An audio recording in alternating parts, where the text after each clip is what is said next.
हरिभवग्नमभीष्टदोहम् तीर्थास्पदं शिवविरञ्चन तं शरण्यम् भृत्यार्तिहं प्रणतपालभवाब्धिपोतम् वन्दे महापुरुष ते चरणारविन्दम् वंशी विभूषितकरानवनीरदाभम् पीताम्बरः गरुडबिम्बफलाधरोष्ठम् पूर्णेन्दुसुन्दरमुखादरविन्दनेत्रात् कृष्णात् परं किमपि तत्त्वमहं न जाने। नारायणं नमस्कृत्यं नरं चैव नरोत्तमं देवीं सरस्वतीं व्यासं ततो जयमुदीरयेत्। भक्ति भक्त भगवन्त गुरु चतुर्नाम बपु एक, इनके पग बंदन सुनाशत विघ्न अनेक। सब द्वारन को छोड़ के आयो तेरे द्वार, हे यशोमति के लाडले जरा मेरी ओर निहार। आइए हनुमंत विराजिए, कथा कहूँ मति ही अनुसार। प्रेम भरी गादी धरूं, शुभिराजिए पवन कुमार, शुभिराजिए पवन कुमार। बोले कृष्ण कन्हैया लाल की, वृंदावन बिहारी लाल की जय। श्री भागवत महापुराण की जय। रास रासेश्वरी श्री राधा रानी की जय। वेद व्यास जी महाराज की जय। परम पूज्य प्रातः स्मरणीय स्वामी श्री गीतानंद जी महाराज की जय। परम पूज्य प्रातः स्मरणीय अर्चनीय वंदनीय स्वामी श्री अवशेषानंद जी महाराज की जय। सभी देवी देवताओं की, सभी संत महापुरुषों की, सभी भक्त महापुरुषों की जय। जय श्री राधे, जय जय श्री राधे, जय जय श्री राधे श्याम। परम मंगलमय परात्पर अकारण करुणालय भक्त वांछा तदिंदित विनिंदित पीतांबरधारी श्री बाल कृष्ण लाल के पाद पद्मों में प्रणाम करते हुए सुदूर अंचलों से पधारे हुए समस्त भगवत चरणानुरागी भक्त वृंद, श्रोत्र वृंद एवं भक्तमती माताओं बहनें, आपके हृदय में बैठे हुए हरि के चरणों में नमन करते हुए आज की सत्संग सरिता में हम सराबोर होने का, अवगाहन करने का प्रयत्न करेंगे। सत्संग के माध्यम से अपने मन और वाणी को भी हम पवित्र करेंगे, क्योंकि सत्संग ही एक ऐसी दिव्य चीज भगवान ने बनाई है जिससे जीव अपने मन और वाणी को पवित्र कर सकता है। इस संसार में कोई भी ऐसा साबुन नहीं बना जिससे आप अपने मन और वाणी को पवित्र कर लें। वो तो केवल और केवल भगवान के नाम से ही कर सकते हैं। तो आइए सत्संग के माध्यम से श्रीमद् भागवत महापुराण को साथ में लेते हुए कथा में हम प्रवेश करें। तो कल मैं निवेदन कर रहा था कि किस प्रकार से पृथु जी महाराज को शनकादिकों ने बहुत दिव्य उपदेश दिया। दिव्य उपदेश देने के बाद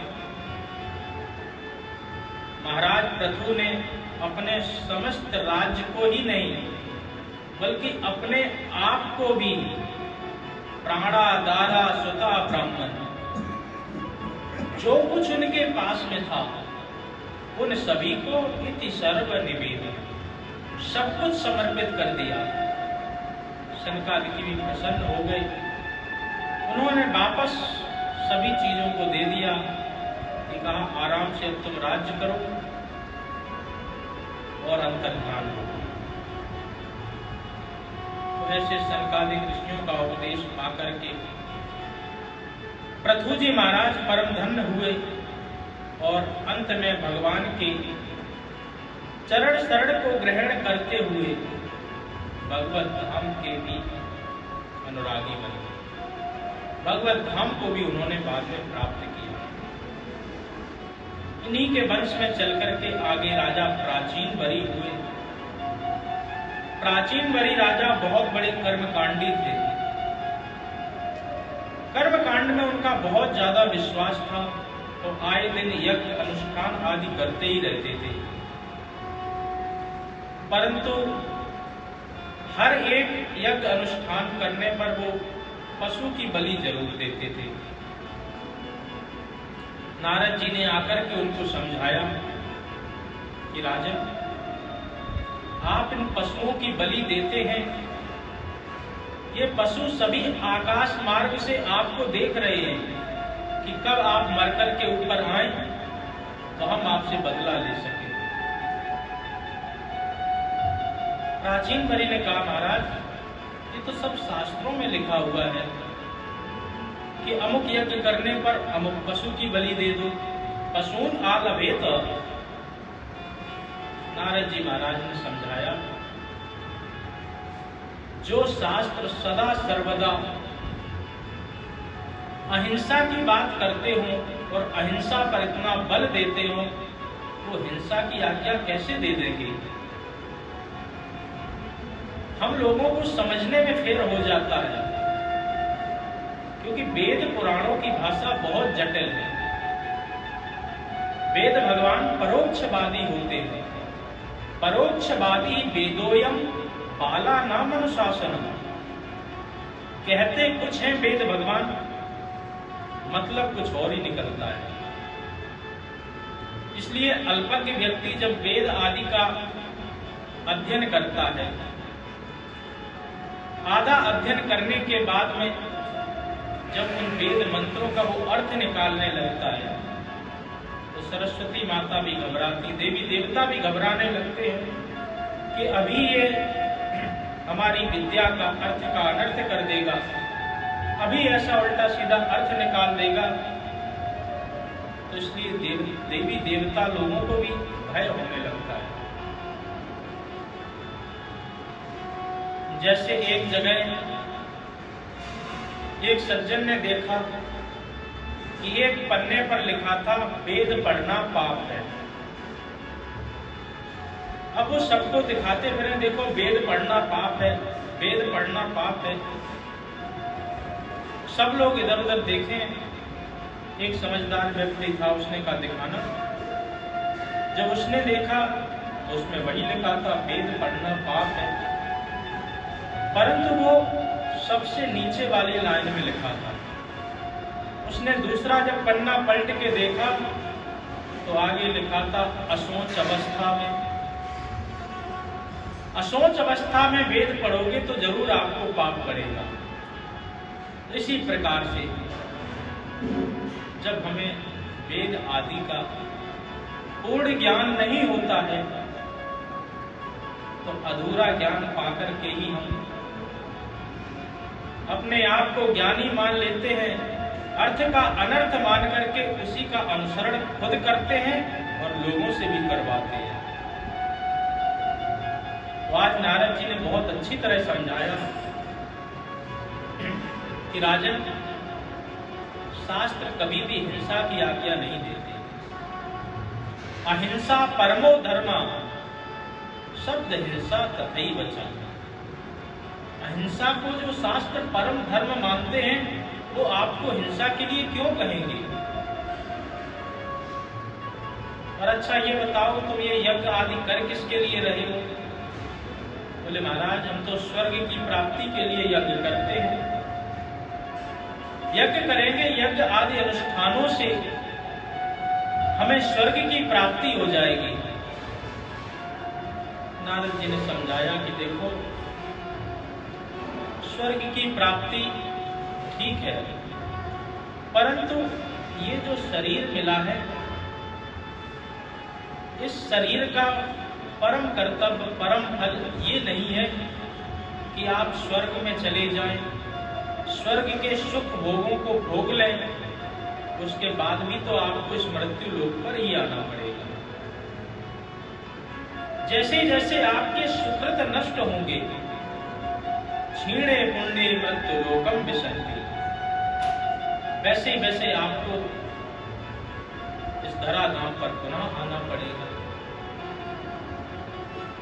शास्त्र बताते हैं कि जैसे जो बहुत बड़े पुण्यात्मा लोग होते हैं, जब वो इस देह को त्याग करके स्वर्ग लोक में जाते हैं तो वहां पर दिव्य विशेष मालाएं होती हैं, वो उनके गले में डाल दी जाती हैं। जैसे ही जैसे वो सुख को भोगते जाते हैं और सुख को भोग करके धीरे धीरे जैसे ही उनके सुकृत पुण्य क्षीण होते हैं, वैसे वैसे वो माला भी सूखने लगती है। जब वो माला पूरी तरह सूख जाती है तो वहां के जो द्वारपाल हैं, जो व्यवस्थापक हैं, वो जीव को धक्का देकर के इस मृत्यु लोक में दोबारा डाल देते हैं। तो स्वर्ग बड़ा दुखदायी होता है। अंत में शुरू में तो लगता है कि हाँ सुख मिल रहा है, परंतु सुख को भोगते भोगते ऐसी आदत पड़ जाती है, अंत में फिर वो दुखदाई लगने लगता है। जैसे आपको स्वर्ग को आप 5 स्टार 7 स्टार होटल ही समझे, जहां पर जाकर के आपको बहुत अच्छी सुविधाएं मिलती हैं, नौकर चाकर लगे हुए हैं, आपको कमरे में ही जल दे रहे हैं, भोजन आदि पहुंचा रहे हैं, परंतु जैसे ही धीरे धीरे आपका पैसा खत्म हुआ, सारी सुख सुविधाएं बंद हो जाती हैं और उस होटल का छोटे से छोटा कर्मचारी भी आपको बाहर निकाल देता है। इसीलिए गोस्वामी तुलसीदास जी भी कहते हैं, यह तन कर फल विषय न भाई, स्वर्ग स्वल्प अंत दुखदाई। इसी प्रकार से स्वर्ग को समझो। इस तन से हमने जो सुकृत पुण्य किए, उस पुण्यों का फल हमें स्वर्ग जाने को तो मिल गया, परंतु जब वहां से आना पड़ता है तो बड़ा ही दुखदाई होता है। इसलिए स्वर्ग आदि के लिए बहुत प्रयत्न नहीं करना चाहिए। यदि प्रयत्न करना ही है तो उस परम पिता परमात्मा की प्राप्ति के लिए प्रयत्न करो, जिस पद को पाकर के आपको फिर वापस इस जन्म में आना ही नहीं पड़ेगा। पुनरपि जननम पुनरपि मरणम पुनरपि जननी जठरे शयनम, ये जो भव चक्र है इस संसार में आने का, ये आपका नष्ट हो जाएगा। नारद जी ने बहुत ही अच्छी तरह समझाया। कहा, राजन, वेद भगवान परोक्षवादी होते हैं। परोक्षवादा वेदोयम बाला नाम अनुशासन। जिस प्रकार से माताएं अपने बच्चों पर अनुशासन करती हैं, यदि माताओं को अपने बच्चों को कुछ बोलना हो कि बेटा तू पहले ये काम कर ले, उसके बाद मैं तुझे बढ़िया लड्डू या पेड़ा खिलाऊंगी, उन माताओं का लड्डू पेड़ा खिलाने से तात्पर्य नहीं होता किसी भी तरीके से बच्चा ये काम कर ले। ऐसे ही वेद भगवान होते हैं। वेद भगवान हमें अच्छे मार्ग पर जाने के लिए कहते हैं, अच्छी बातों को समझाते हैं, परंतु अज्ञानवश कई बार हम अर्थ का अनर्थ कर डालते हैं। बहुत अच्छी तरह जब समझाया तभी भी अच्छी तरह प्राचीन बलि को समझ में नहीं आया। कहने लगे महाराज, आपकी बात से हम सहमत तो हो रहे हैं, परंतु हम विचार कर रहे हैं कि अभी तक हमने जो इतने पशुओं की बलि दे दी है, इसका फल क्या होगा, इसके पाप से हम कैसे बच सकते हैं।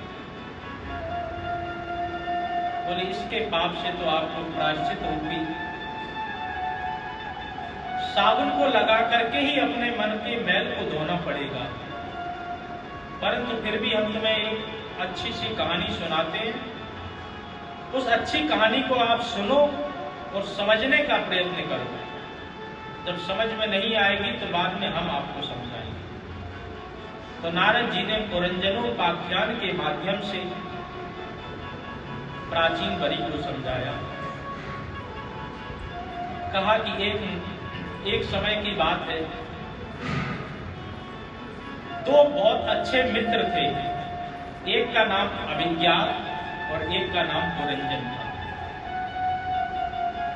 एक दिन पुरंजन ने कहा अभिज्ञात से, मित्र मुझे मेला देखने की इच्छा हो रही है, मैं इस संसार को अच्छी तरह घूमना चाहता हूं।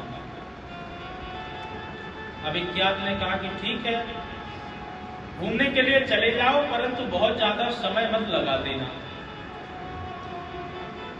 पुरंजन अभिज्ञात की आज्ञा लेकर के उस नगर में घूमने के लिए चला गया। बहुत दूर तक घूमते घूमते उसने देखा तो एक 9 द्वारे का बहुत सुंदर उसको नगर दिखाई दिया। वो उस नगर में प्रवेश कर गया। जब उस नगर में प्रवेश किया तो देखा इस नगर में कोई भी राजा नहीं दिख रहा, परंतु उस नगर की एक मल्लिका जो कि मालकिन थी, वो उसकी सवारी वहां से निकल करके आ रही थी। उससे पूछा कि देवी जी आप कौन हैं? बोला कि मेरा नाम पुरंजनी है, मैं इस नगर की मालकिन हूं और ये जो 10-11 सैनिक चल रहे हमारे साथ में, ये हमारी रक्षा करते हैं और 5 फनों वाला ये जो साथ में नाग है, ये इन सबका सेनापति है। बहुत अच्छी तरह इस कथा को श्रवण करें और एक एक पात्र का ध्यान रखें। तो 5 फन वाला जो सांप है वो सेनापति, 10-11 सैनिक हैं साथ में। इस पूरे नगर की मैं ही मालकिन हूं, मेरा विवाह हुआ नहीं है और इस नगर में मैं रहती हूं। पुरंजन ने कहा कि विवाह तो मेरा भी नहीं हुआ। दोनों का आपसी समझौता हुआ और तुरंत आपस में मिलकर के वहीं चाय वाई करके उन्होंने विवाह कर दिया। विवाह करने के बाद में दोनों एक दूसरे में इतने आसक्त हो गए कि पुरंजनी रोवे तो पुरंजन रोवे, पुरंजनी हंसे तो पुरंजन हंसे और पुरंजन नाचे तो पुरंजनी नाचे। कुचित गायन्ति गायन्त्याम रुदन्त्याम रुदितिम कुचित हसन्त्याम हस्तिम जल्पन्त्याम जलपति। जैसा जैसा पुरंजनी करे वैसा ही वैसा पुरंजन करे। धीरे धीरे समय बीतता गया। वहां पर एक दूसरे नगर के राजा ने उस राज्य पर चढ़ाई कर दी। उस राजा का नाम था चंडवेग। जब चंडवेग राजा ने चढ़ाई की, जो सैनिक थे कुछ देर तक तो लड़े, अंत में मार दिए गए। 5 फन वाला जो सांप था, वो सांप भी बाद में मार दिया गया। जितनी उसमें शक्ति थी उतना तो वो लड़ता रहा। जब सांप भी मर गया तो पुरंजन उस राज्य को छोड़ करके भागने लगा। जब उस राज्य को छोड़ करके भागने लगा तो फिर भागते भागते उसी चंडवेग की जो बहन थी, जिसका नाम था जरा देवी, जरा देवी ने पुरंजन को पकड़ लिया और चंडवेग के साथ में जो 365 यक्ष और 365 गंधर्वियां, जो गोरे गोरे थे वो दिन के सैनिक थे और जो काले काली थी वो गंधर्वियां थी, उन सबने मिलाकर के पुरंजन को जोर जबरदस्ती से जरा देवी के साथ में पुनः विवाह करवा दिया। इस भय के कारण पुरंजन मृत्यु को प्राप्त हुआ, परंतु मरते मरते वो यही सोच रहा था कि हाय मेरी पुरंजनी का क्या होगा। तो शास्त्रों में यही नियम है, अंते मति सा गति। जो जिस चीज को सोच करके मरेगा, आगे के जन्म में फिर उसी को वैसा ही उसको बनना पड़ेगा। यही सोच करके पुरंजन मर गया। मरने के बाद में अगला जन्म उसको स्त्री का ही मिला। मल्यध्वज नाम के राजा से उसका विवाह हुआ। एक दिन मल्यध्वज नाम का राजा भी युद्ध में मारा गया, तो अपने पति के लिए, सती होने के लिए, अपने पति के सिर को अपने गोद में रख करके सती होने के लिए वो जो पूर्व जन्म का पुरंजन था वो बैठ करके सती होने ही वाला था कि तभी वहां पर अभिज्ञात आ गया। अभिज्ञात ने देखा और बड़ी जोर से हंसने लगा। कहो भाई किसके साथ सत्ता हो रही हो? उसने कहा तुम्हें शर्म नहीं आती? मैं एक पतिव्रता स्त्री और अपने पति के साथ सती होने वाली हूं और तुम मुझे मित्र कह रहे हो? अभिज्ञात ने बहुत उसके दिमाग पर जोर डलवाया, बहुत समझाया कि कैसे करके हम वहां पर आए थे, तुम मेला देखने के लिए आए और ऐसे यहाँ पर भटक गए, भटक करके हो गए, आज यहाँ पर बैठ करके तुम सती होने के लिए जा रहे हो। जब बहुत जोर डाला उसको सब कुछ याद आ गया। जब सब कुछ याद आया तो अभिज्ञात के साथ में हाथ पकड़ करके दोनों मित्र भगवान के धाम की ओर चले गए। इस प्रकार से नारद जी ने पुरंजनोपाख्यान की कहानी सुनाई और राजा प्राचीन वरी से पूछा, ये कहानी कुछ समझ में आई? तो बोले कहानी तो बहुत अच्छी लगी परंतु समझ में बिल्कुल नहीं आई। तो चलो मैं समझाता हूं। कहा कि एक है, 2 मित्र थे, एक अभिज्ञात और एक पुरंजन।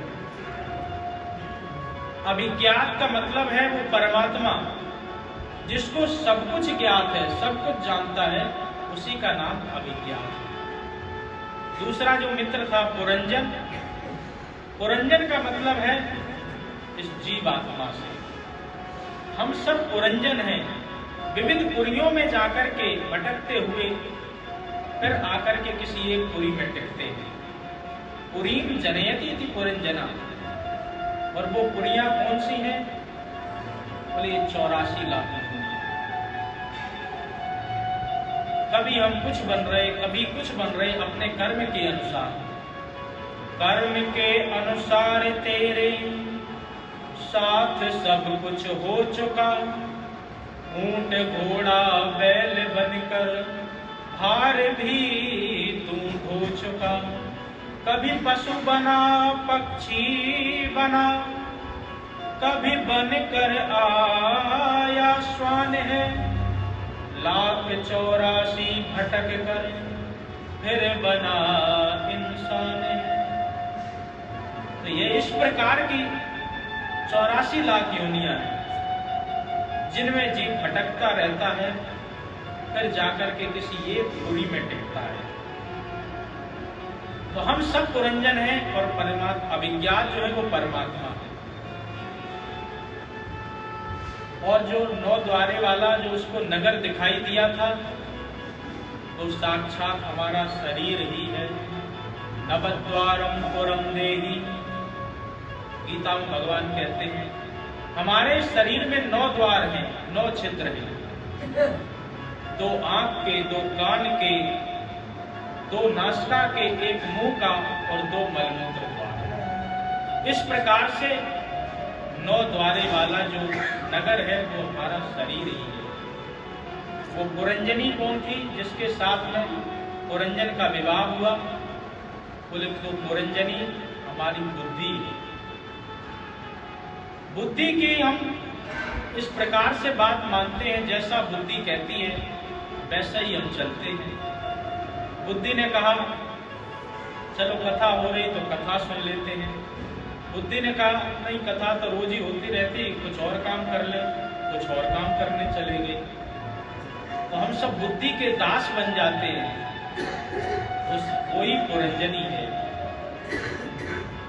और उसके बाद में जो 5, 10, 11 जो सैनिक थे, बोले 5 कर्मेंद्रियां, 5 ज्ञानेंद्रियां और 1 मन, ये हमारे 11 सैनिक हैं।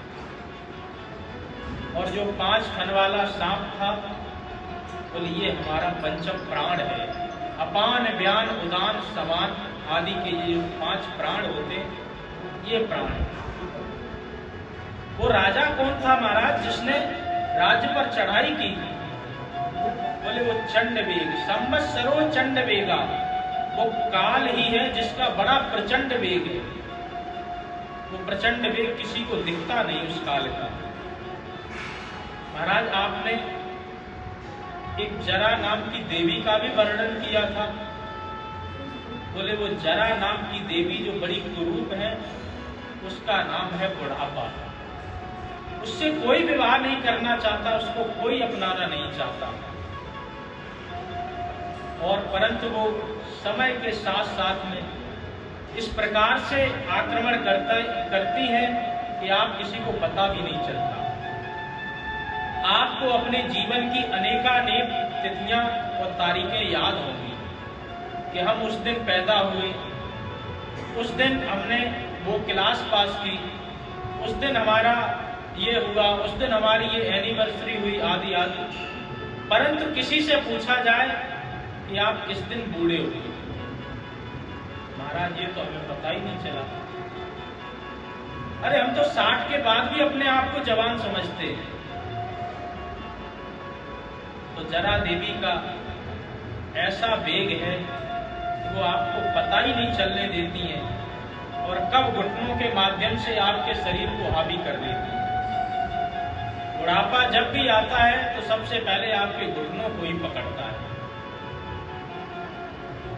वो जरा देवी है जिसको कोई नहीं अपनाना चाहता है, परंतु उनके साथ में गोरे गोरे गंधर्व और काली काली 365 जो गंधर्वियां दिन और रात के रूप में हैं, वो हमेशा सदा इनका सहायक बनती हैं। और जैसे ही कोई चाहे न चाहे, वो चंडवेग अपने प्रभाव से उसको अपने उसमें दबोच लेता है, तो दबोच करके उसको साथ में लेकर के जाता है। तो इस प्रकार से पुरंजनोपाख्यान के माध्यम से मानो अपने शरीर की ही सारी संरचना के माध्यम से नारद जी आज राजा प्राचीन वरी को यह समझाने का प्रयत्न कर रहे हैं कि हे राजन, ये यज्ञ आदि अनुष्ठान अपनी जगह ठीक है, परंतु सचमुच यदि मोक्ष चाहते हो, सचमुच यदि इस संसार से मुक्त होना चाहते हो, तो ये आपका शरीर ही है। इस शरीर के माध्यम से ही आप मुक्त हो सकते हो। साधन धाम मोक्ष कर द्वारा, ये मोक्ष का द्वार अपना शरीर ही है। इस शरीर पर विशेष ध्यान दो, तभी जाकर के आप कहीं मुक्त हो पाओगे। और शरीर पर यदि ध्यान नहीं दिया तो फिर इस भव संसार में आप ऐसे ही भटकते रहेंगे। अपने स्वरूप को पहचानो। दुबे, तिवारी, शर्मा आदि आप मान लो 50-60 वर्ष पहले से ही शुरू हुआ, आगे और 50-60 वर्ष आगे तक चले जाओगे। परंतु ये जातियां क्या आपकी इससे पहले भी थी या इसके बाद भी होंगी, इस पर भी विचार करना चाहिए। शास्त्र कहते हैं जो हमारा स्वरूप जीवात्मा है, ये पहले भी थी, अभी भी है और बाद में भी रहेगी। तो फिर इसको छोड़ करके अन्य आदि साधनों में क्यों भटक रहे हैं? इस शरीर के माध्यम से जितनी जल्दी हो सके इस माया से, इस भव संसार सागर से छुटकारा कर लो। माया जब जीव को जकड़ लेती है, पकड़ लेती है, अपने वश में कर लेती है, तो जीव अपनी सुध को भूल जाता है, अपने स्वरूप को भूल जाता है। उसको किसी प्रकार की कोई खबर नहीं रहती है और निश्चिंत पड़ा पड़ा सोता रहता है। माया के ओ पुजारी, आगे की कुछ खबर है? इस घर से और बढ़कर एक दूसरा भी घर है। सदा सर्वदा विचार करते रहना चाहिए कि हमारा यही परमानेंट ठिकाना नहीं है। जब हमें दूसरी जगह जाना पड़ेगा तो हमें बहुत परेशानी होगी। क्यों? क्योंकि सुख सुविधा भोग करके हमने अपनी आदत को इस प्रकार से बना लिया है। अरे भाई, जितनी लंबी यात्रा हो उतना जीव को ज्यादा तैयारी करनी पड़ती है। अभी आपको यही वृंदावन मथुरा जाना पड़े तो तुरंत आप अपनी गाड़ी उठाओगे या ऑटो पकड़ करके तुरंत पहुंच जाओगे। दिल्ली आदि जाना पड़े पहले रिजर्वेशन करवाओगे, ट्रेन पकड़ करके फिर वहां पहुंच जाओगे। विदेश आदि में जाना पड़े तो कई महीनों पहले से वीजा, पासपोर्ट, टिकट आदि का इंतजाम करना पड़ेगा। परंतु एक यात्रा ऐसी है, इसकी कोई तिथि तारीख निश्चित नहीं है और हर एक व्यक्ति को जाना है, परंतु उसके बारे में कोई विचार ही नहीं करता, कोई सोचता ही नहीं है कि हमें भी बाहर वहां पर जाना पड़ेगा। कोई विचार भी नहीं करता है मृत्यु के बारे में कि हमें मरना भी पड़ेगा। हम सब लोगों की स्थिति उस कबूतर की तरह हो गई है जो बिल्ली को देख करके अपनी आंखें बंद कर लेता और सोचता है कि बला टल गई, परेशानी टल गई। वहीं पर वो बिल्ली आती है और आकर के जोर से झपट्टा मारती है, उस कबूतर को लेकर के चली जाती है। हम अपने कल्याण के बारे में विचार ही नहीं करते कि अपना कल्याण किस प्रकार से कर सकते। यदि जीव सचमुच अपना कल्याण करना चाहता है तो उसको दो बातों का विशेष ध्यान रखना पड़ेगा। पहला है परमात्मा का नाम और दूसरा है अपनी मृत्यु। दो बातन को याद रखो, जो चाहत कल्याण, नारायण एक मौत को, दूजे श्री भगवान। यदि जीव मौत को याद रखेगा तो मृत्यु के डर से वो परमात्मा से संबंध बनाने की कोशिश करेगा, परमात्मा के पास जाने की कोशिश करेगा। और परमात्मा को जब याद रखेगा तो तो फिर मृत्यु का डर कैसा? तो इसलिए दो बातों का विशेष ध्यान रखना चाहिए, क्योंकि हम सब उस परमपिता परमात्मा के ही अंश हैं और उसकी प्राप्ति किए बिना ये शरीर यदि हमने छोड़ दिया तो इस शरीर का कोई महत्व नहीं रहेगा। जब ये शरीर छूटे उससे पहले हमको उस परमपिता परमात्मा की प्राप्ति हो जाए, उसका साक्षात्कार हो जाए, तब तो ये आपका शरीर समझो कि आपने इससे काम ले लिया है।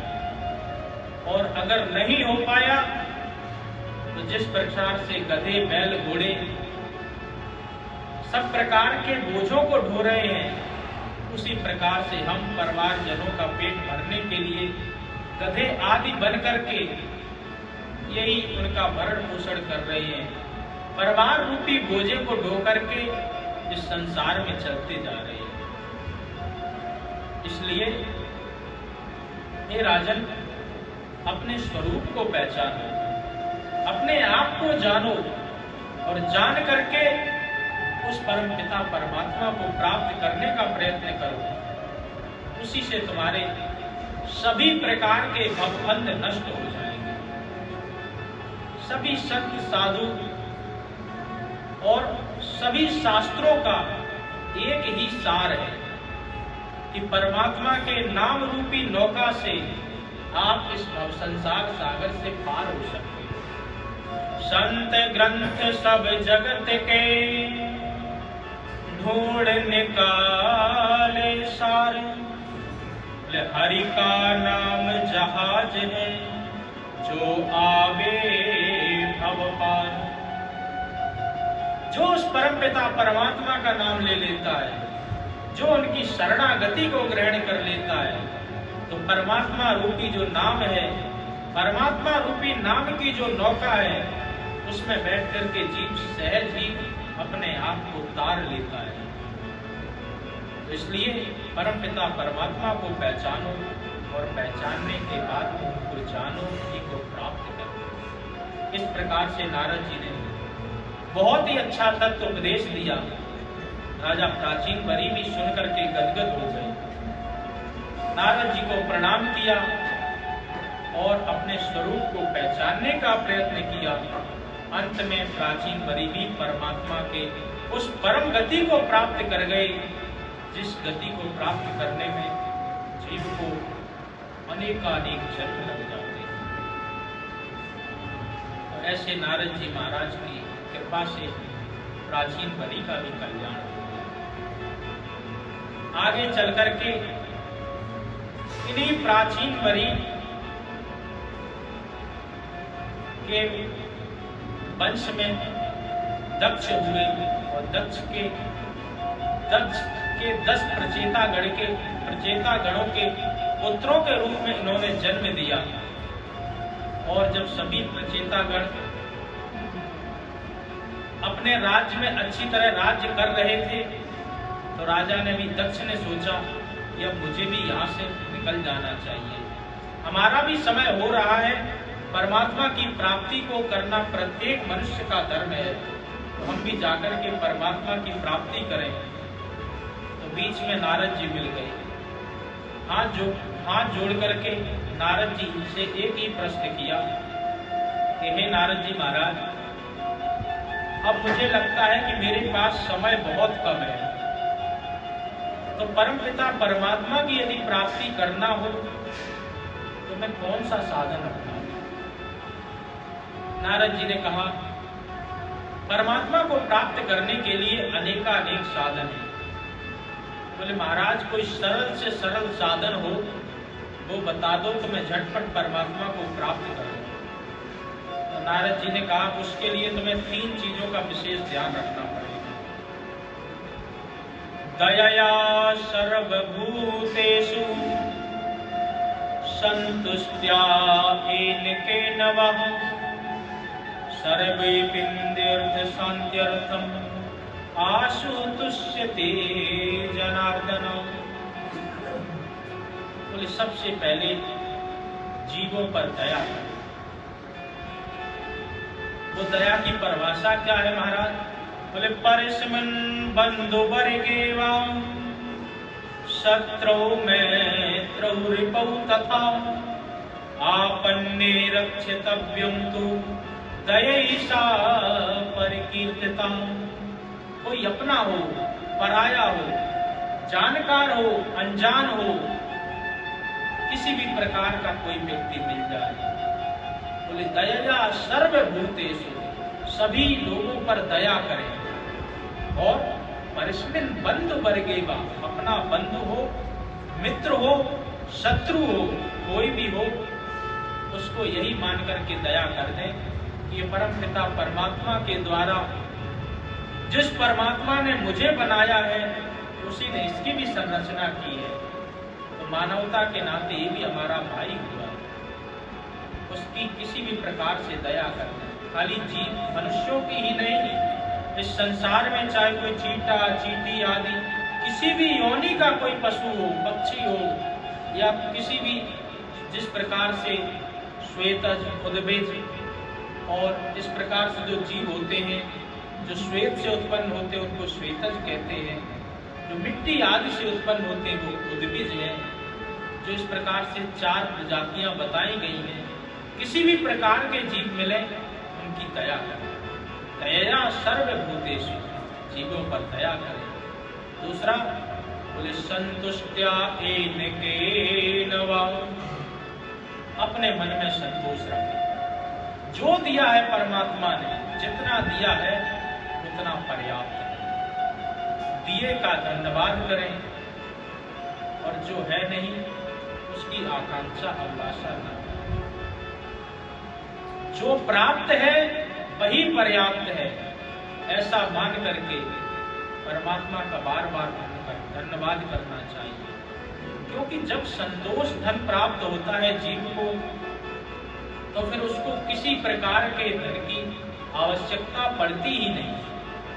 गोधन, गज धन, बाज धन और रतन धन खान, जब आवे संतोष धन सब धन दूर समान। जब जीव को संतोष रूपी धन मिल जाता है, फिर उसको और कुछ भी नहीं चाहिए। अपने मन में संतोष करें। ऐसा नहीं कि दूसरे के घर में लाइट जल रही और मेरे घर में नहीं जल रही, तो चलो हम उसका बल्ब फोड़ करके आते हैं। दूसरे का मकान इतना बड़ा है और मेरा छोटा है, तो इसकी 2 मंजिल गिरा करके अपने बराबर लेकर के आते हैं। ऐसा मन में नहीं होना चाहिए। हम जब ऊपर की ओर देखते हैं, तब जाकर के हम लोगों के साथ में कंपैरिजन करते हैं, सोचते हैं कि इसके पास इतना धन वैभव है, हमारे पास कम है। वही शास्त्र बताते हैं कि नीचे की ओर से देखना प्रारंभ करें, विचार करें। कई ऐसे लोग भी इस संसार में हैं जिनके पास पूरा शरीर ही नहीं है, किसी के पास हाथ नहीं है, किसी के पास पांव नहीं है, किसी के पास आंखें नहीं है, किसी को 2 वक्त का भोजन नहीं मिल पाता है, परंतु हम फिर भी धन्य हैं। परमात्मा की हम पर कृपा है, परमात्मा ने हमें इस काबिल बनाया है कि हम इनकी कृपा से प्रसाद भी पा रहे हैं, चल फिर भी रहे हैं, सभी काम कर रहे हैं। इस प्रकार से परमात्मा का धन्यवाद करें। परम पिता परमात्मा कभी किसी के साथ भेद नहीं करता, सबको बराबर देने का प्रयत्न करता है। जैसे बाहर बारिश हो रही हो,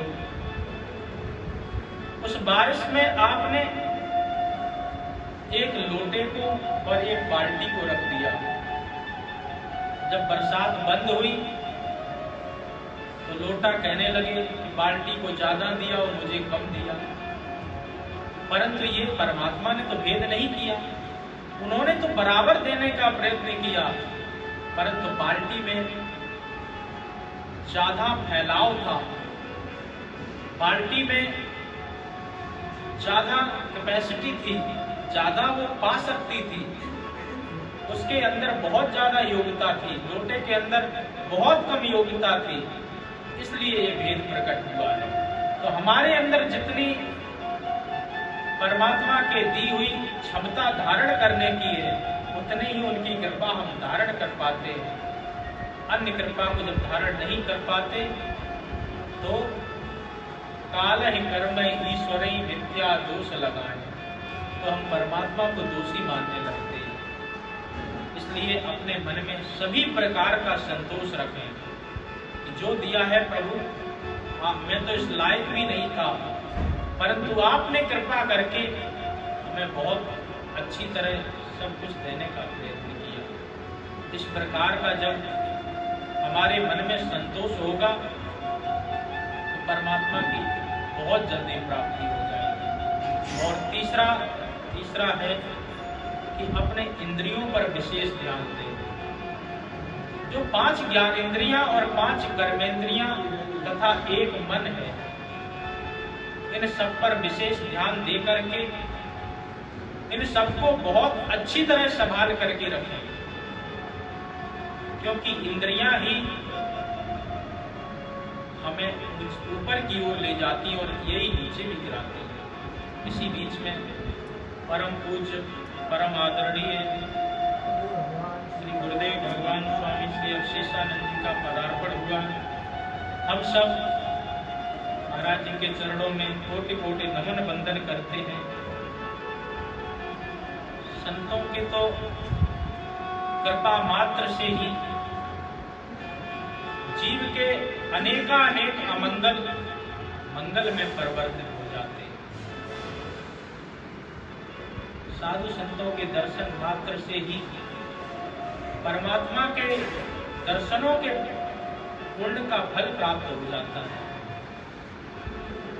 तो हम सब स्वामी जी महाराज के चरणों में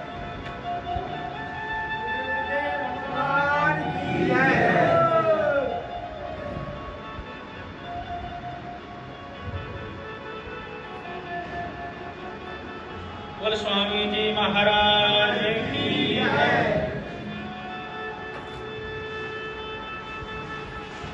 तो ईश्वर पर विश्वास के साथ साथ में अपने इंद्रियों पर विशेष ध्यान देना चाहिए। 5 हमारी ज्ञानेंद्रियां हैं, 5 कर्मेंद्रियां हैं और 1 मन है। इन सभी इंद्रियों पर जब हमारा विशेष ध्यान रहता है, अंकुश रहता है, तो फिर ये इंद्रियां गड़बड़ नहीं कर पाती। इन इंद्रियों में से भी जो ज्ञान इंद्रियां हैं, उनमें से 2 इंद्रियों पर विशेष ध्यान रखना चाहिए। पहली इंद्रिय है हमारी आंख और दूसरी है कान। क्योंकि जीव जैसा देखता है वैसे ही आंख के माध्यम से वो सीधा हृदय में उतर करके चला आता है। जैसा वो सुनता है, सुनने के माध्यम से, श्रवण के माध्यम से सीधा उसके हृदय में उतर करके चला आता है। तो आंख और कान पर विशेष ध्यान देना चाहिए। जब आपकी आंख और कान पर विशेष ध्यान होगा तो फिर आपका मन बहुत ज्यादा इधर उधर नहीं भटकेगा। तो अपनी इंद्रियों पर बहुत अच्छी तरह ध्यान दें। कठोपनिषद में वर्णन आता है कि हमारा जो शरीर है ये एक प्रकार से रथ है। स्वयं आत्मा रथी है, बुद्धि सारथी है, मन लगाम है, इंद्रियां घोड़े हैं और ये शरीर रथ है। इस शरीर रूपी रथ को अच्छी तरह यदि बुद्धि लगाम पकड़ करके रहेगी और आत्मा रूपी जो सवारी है उसके अगर कंट्रोल में रहेगी, उसके यदि निर्देश में चलेगी, तो आपका शरीर बहुत अच्छी तरह इस यात्रा को कर लेगा। और नहीं तो किसी न किसी गड्ढे में ले जाकर के आपको गिरा देगा। देखना इंद्रियों के ये घोड़े बड़े, इनमें हरदम ये संयम के कोड़े पड़े। अपने रथ को सुमार्ग चलाते चलो, कृष्ण गोविंद गोपाल गाते चलो। अपने रथ को स्वमार्ग चलाते चलो। परमात्मा के नाम के साथ में अपने इंद्रियों पर संयम करते हुए विशेष ध्यान दें, तो फिर इसका परिणाम क्या होगा? बोले आशु तुष्यति जनार्दन, परमात्मा बहुत जल्दी प्रसन्न हो जाएंगे। जीवों पर दया, मन में संतोष और इंद्रियों पर संयम, ये यदि 3 काम आपने कर लिए तो फिर परमात्मा की प्राप्ति हुए बिना आपको रह ही नहीं सकती। परमात्मा की कृपा आपको बहुत जल्दी प्राप्त हो जाएगी। इस प्रकार से नारद जी ने बड़ा ही दिव्य उपदेश दिया और दिव्य उपदेश को पाकर के समस्त प्रचेता गणों ने नारद जी के निर्देशानुसार बताए हुए धर्म को अपनाया और अंत में परमात्मा की प्राप्ति भी कर। इसी के साथ आज के सत्संग सत्र का समय को हम यही विराम देते हैं। आप सभी संत महापुरुषों के भोजन का भी समय हो रहा है, तो जय घोष के साथ मैं अपनी वाणी को विराम देता हूँ। बोल वृंदावन बिहारी लाल की जय, बांके बिहारी लाल की जय, श्री सद्गुरुदेव महाराज की जय, सच्चिदानंद भगवान की जय, श्रीमद् भागवत महापुराण की जय, परम पूज्य प्रातः स्मरणीय स्वामी श्री गीतानंद जी महाराज की जय, परम पूज्य गुरुदेव स्वामी अवशेषानंद जी महाराज की जय, रास रासेश्वरी श्री राधा रानी की जय, समस्त संत महापुरुषों की जय, समस्त भक्त जनों की जय। जय श्री राम, जय जय श्री राम, जय जय श्री राम।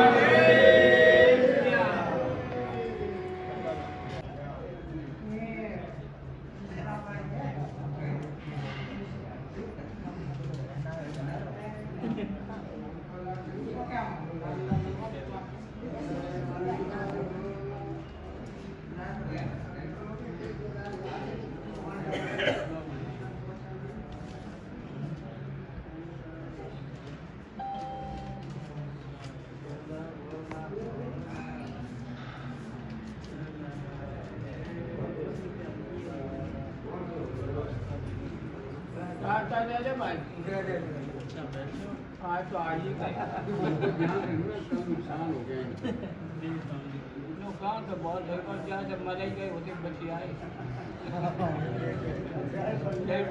खुशी मना कल नुकसान है, कल को नुकसान को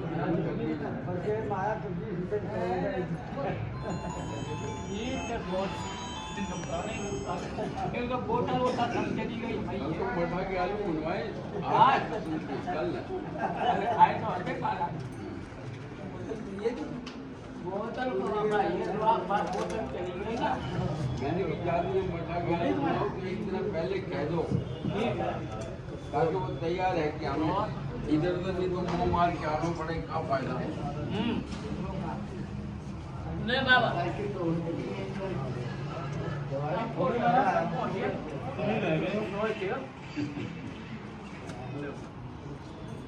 मतलब बाहर ही बैठा, बाहर वहीं आ रहे हैं, बाहर ही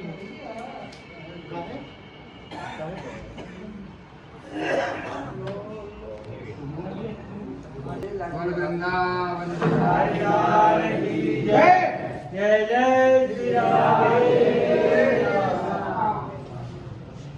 जय भगवान की।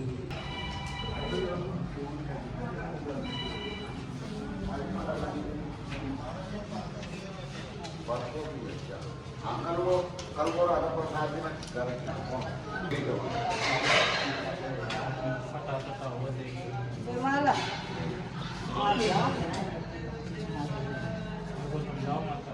माता